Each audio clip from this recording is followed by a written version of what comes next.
mic. Raise your hand. There you go.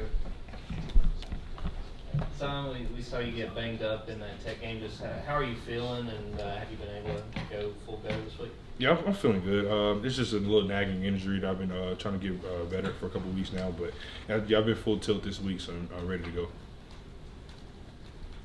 Zion, how much does playoff seeding location figure into motivation for Saturday, trying to win the game for that too? It's not really a motivation for us. I think it's just taking these games week by week.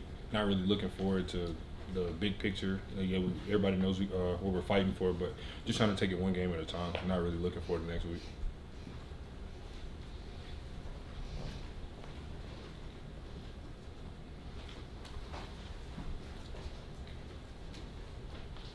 I know you may not always match up with him during practice, but what allows Broderick Jones to be so successful as a left tackle for Georgia? I think his basketball background, him being able to move bigger guys, and him being able to hold 310 pounds, 315 pounds, however much he weighs, just being able to move laterally, being able to run down the field with backers to get running back some lanes, some seams. I think that's what makes him like a matchup. Could you give some of your thoughts on Jayden Daniels and how you think his mobility will affect the game? They're going to try to use him as a runner and a passer, but I think he was trying to just not really let him use his feet as much, try to make him sit in the pocket, get a cage around him, and just play our game.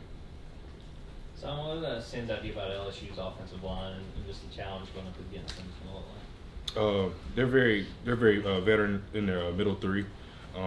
We know that's where they try to use them a lot in their run game. They try to get behind their big guards and their center, just trying to maul people, get them out of displacement, out of gaps and things like that. So we got to be technique sound and gap sound this week.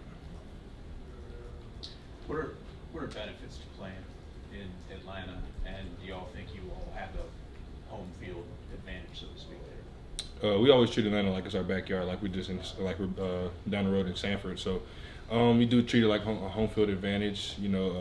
Going off of playing Oregon earlier this year and how many ever countless times we played there in the past, just try to use that to our advantage. With the regular season over now, I was wondering if you've assessed your role and how you've done and how you progressed over the course of the season. For example, like how have you displaced people and this, that, the other?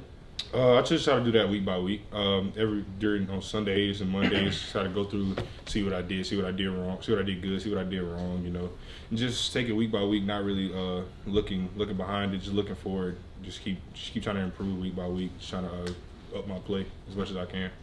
Thank you. Another Jayden Daniels question. You guys have faced a number of quote unquote running quarterbacks Yes, sir. This year, but as far as from a speed standpoint, does he look faster than the other guys you have faced? I would line him up against Robbie Ashford from Auburn. I think that's who he kind of reminds me of the most, because he's trying to get you east and west, but he's gonna stick his foot and get north and south. So you really got to be inside out on him and be technique sound. So what have you made of the outside linebackers play since Nolan got hurt? How those guys have stepped up since he went down?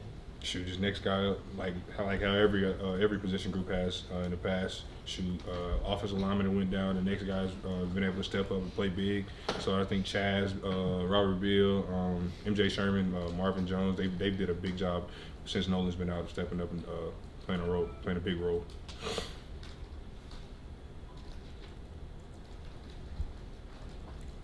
I know you guys have to prepare for Jayden, but I'm sure you also know that he's been in a walking boot. How much does that complicate your preparation this week if you get to Saturday and it's a pro-style quarterback? Oh, that was new to me. So we're really just preparing like he's going to be there, like he's going to be there on Saturday, because we know anything can happen during the week. Guys could go down, so we just got to stay ready for all things, prepare for any and every quarterback that they have. Zion, I know you all always have a target on your back with the Georgia G on your helmet, but do you feel like y'all have had any bigger of a target this year? I wouldn't say any bigger of a target, but doubt, I'd say. People probably didn't think we would do as good as probably his last year. I don't mean to keep bringing them up, but people try to stack us up against them, and I think we're trying to make our own mark and our own destiny throughout this final stretch of the season. So just got to keep playing hard.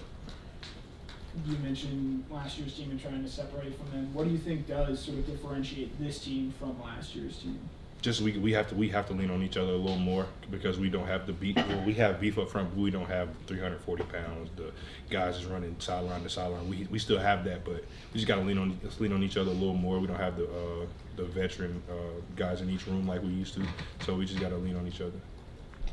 When you're playing against a team like LSU that may not have a playoff spot to play for or whatever, how do you see a team like that try to play a spoiler role? Shoot, coming off a loss, wounded Tigers are the most dangerous Tigers, so we just know we got to go in there with the right mindset from the start of the game to the end of the game. So just got to keep play. Don't think just because Texas A&M beat them this much or whoever else beat them this much, they're going to come ready to play for just because it's University of Georgia. Any other questions?